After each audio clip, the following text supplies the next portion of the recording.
नमस्कार, the mental minds में आप सभी का स्वागत है। आज हम डिस्कस करेंगे कि पाकिस्तान की क्या ऐसी अहमियत बढ़ गई है कि उनके फील्ड मार्शल, जो अपने आप को बहुत बड़ा फील्ड मार्शल कहते हैं, बिना किसी लड़ाई को जीते हुए, उस फील्ड मार्शल को ऐसी क्या मजबूरी है कि डोनाल्ड ट्रंप ने बुलाया, लंच कराया, वहाँ पर मीटिंग हो रही है। और किसकी? असीम मुनीर की।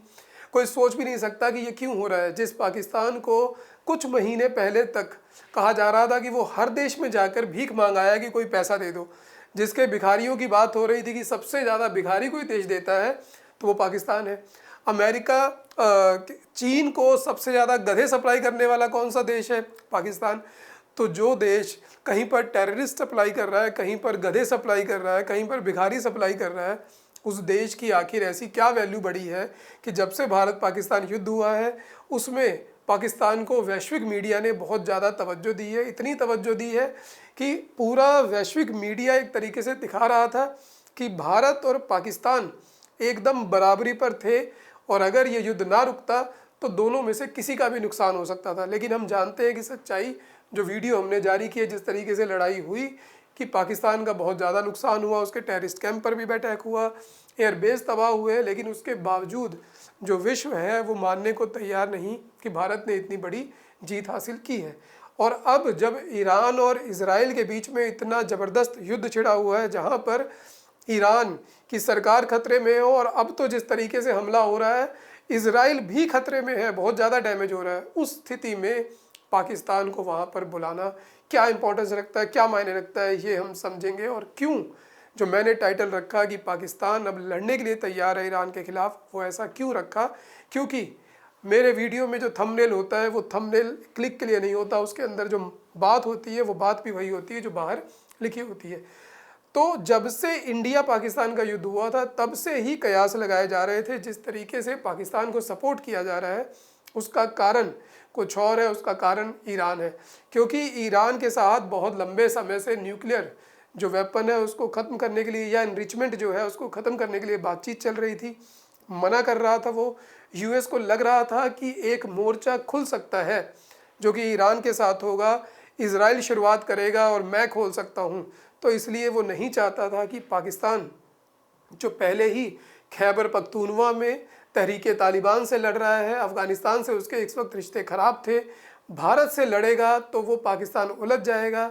और यूएस को चाहिए पाकिस्तान, क्योंकि पाकिस्तान हमेशा से यूएस का एक चार्मिंग गर्ल रहा है। बॉय कहेंगे तो बहुत बड़ी बेइज्जती हो जाएगी पाकिस्तान की, गर्ल कहना ठीक है, क्योंकि गर्ल ही चार्मिंग गर्ल के रूप में ही उसने वो काम किए हैं। तो कोल्ड वॉर के समय में भी सीटो सेंटो सब में वो पार्टनरशिप रहती थी, बगदाद पैक्ट, कुछ भी बनता था उसमें पाकिस्तान एक बहुत बड़ी चीज़ हुआ करता था। पाकिस्तान के बिना पूरे मिडल ईस्ट में पत्ता नहीं हिलता था।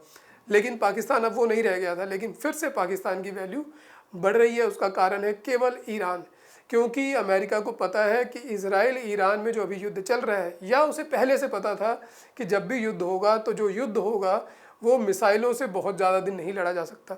इतनी मिसाइल्स ना इजराइल के पास है, ना ईरान के पास है, ना इतना पैसा है कि मिसाइल को बार बार छोड़ा जाए, वहाँ से लड़ा जाए। और उससे रेजीम्स नहीं गिरती हैं, वहाँ पर सत्ता नहीं बदली जाती है। अभी हमने सीरिया में देखा किस तरीके से बशर अल असद की जब रिजीम गिरी है तो जो वहाँ से पूरा एक गुट चला है जो एंटी सीरिया रिजीम का था, उसने बाय लैंड ही जीत हासिल की है। जब तक वो दमस्कस में खुद नहीं पहुँच गए, दमस्कस से बशर अल असद नहीं भागे।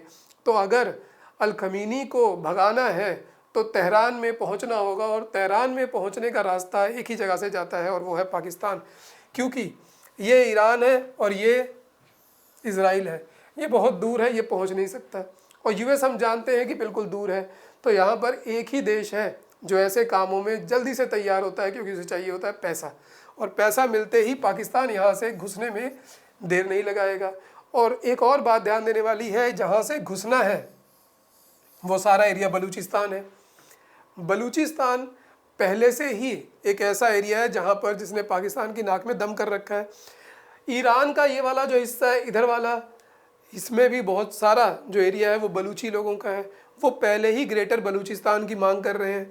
बीएलए जो कि बलूचिस्तान लिबरेशन आर्मी है, उसके बहुत सारा जो कैंप्स वगैरह है वो इस तरफ रहते हैं, जिस पर पाकिस्तान अटैक करता रहा है। दोनों में इस बात को लेकर बहुत बार तनातनी भी हुई है। तो पाकिस्तान के भी कई सारे मकसद हैं। कि यहाँ पर BLA को तबाह कर देगा। अगर इस जगह पर पैसा मिलेगा और पाकिस्तान की फ़ौज यहाँ से एंटर करेगी तो पाकिस्तान का पूरा कब्जा हो जाएगा, बलूचिस्तान पे पक्का हो जाएगा, जो लग रहा है कि बलूचिस्तान निकल सकता है। दूसरी बात, जो बूट्स ऑन द ग्राउंड की बात होती है कि जो सेना जाएगी वो पाकिस्तान की जाएगी, वो खुद नहीं जाएंगे, US की भी कुछ जा सकती है, कोई तरीके के वो जिहादी खड़े कर सकते हैं। पाकिस्तान उसमें माहिर है क्योंकि पाकिस्तान ने ये पहले भी किया है। जब 1979 में सोवियत संघ जब अफ़गानिस्तान पर हमला करता है तो अमेरिका को लगा कि शीत युद्ध का समय है, पलड़ा जो है सोवियत संघ की तरफ चला जाएगा। उसने पाकिस्तान को बुलाया और कहा कि तुम्हें एक काम करना है, यहाँ पर जिहादी खड़े करने हैं और जंग छेड़ देनी है। पाकिस्तान ने कहा पैसे दो, मैं छेड़ दूंगा। पाकिस्तान तुरंत तैयार हो गया, पैसे लिए, वहाँ पे जंग छड़ी। 10 साल वो जंग चली। 1988 के आसपास, 89 के आसपास वो वहाँ से विड्रॉ करते हैं और फिर वो जो जिहादी थे वो खाली हो गए। उन्होंने कहा कि अब क्या करें पाकिस्तान? उसने कहा कि नहीं, हमारे पास काम है, तुम ऐसा करो उधर से सीधा आ जाओ, जम्मू कश्मीर पहुँचो। तो वहाँ से USSR का विड्रॉल और जम्मू कश्मीर में टेररिज्म का पीक आना कोइंसिडेंस नहीं है, ये पाकिस्तान की एक बहुत बड़ी कारस्तानी है, जहाँ पर उसने वहाँ के ट्रेंड जो टेररिस्ट थे उनको यहाँ पर भेज दिया। वही काम वो फिर करेगा, उसको पैसा मिलेगा, वो चाहता है कि पैसा मिले, पैसा मिलेगा तो उसकी आर्मी स्ट्रांग होगी, फील्ड मार्शल वो पहले से बन चुके हैं। अमेरिका को ये फ़ायदा है कि लैंड रूट मिलेगा और तभी क्या हो सकता है, वहाँ पर अल खमीनी की रजीम को गिराया जा सकता है, क्योंकि इतनी जल्दी अल खमीनी भी अपने घुटने नहीं टेकने वाले। इसके अलावा एक और इशू है यहाँ पर अब चीन का। अब चीन पाकिस्तान की बहुत अच्छी दोस्ती हो चुकी है, यहाँ से सीपैक निकल रहा है, गवाडर पोर्ट तक जा रहा है। अब अगर US आता है तो चीन बैकफुट पे जाता है।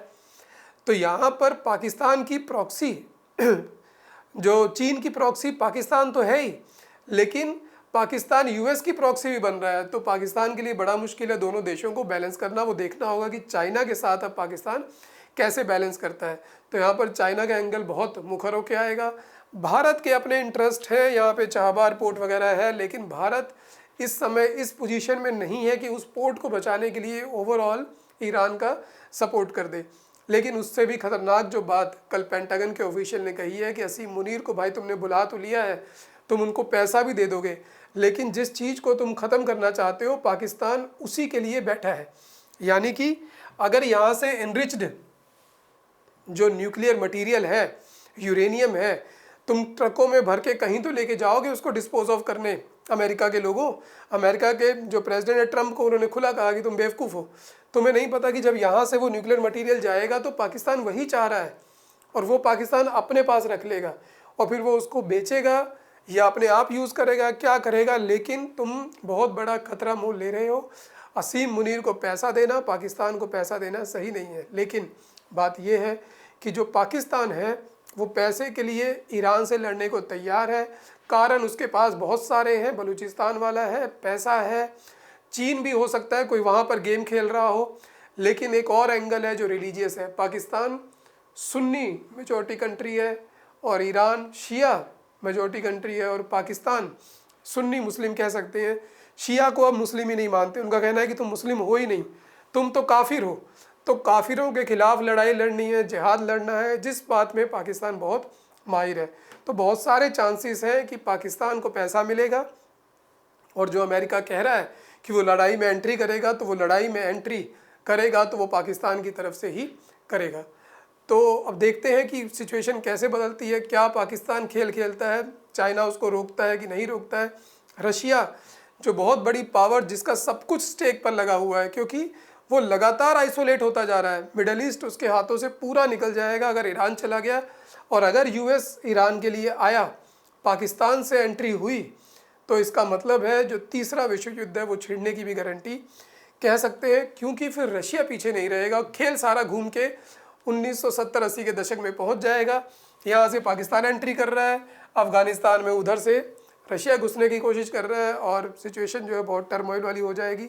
तो सिचुएशन बहुत एक गंभीर सी है, किस तरफ जो ऊँट है करवट बदलेगा कोई नहीं कह सकता। तो आज के वीडियो में इतना ही। आज के वीडियो में आपको कैसा लगा आप अपने कमेंट और विचार ज़रूर करें, लाइक करें, सब्सक्राइब करें। धन्यवाद।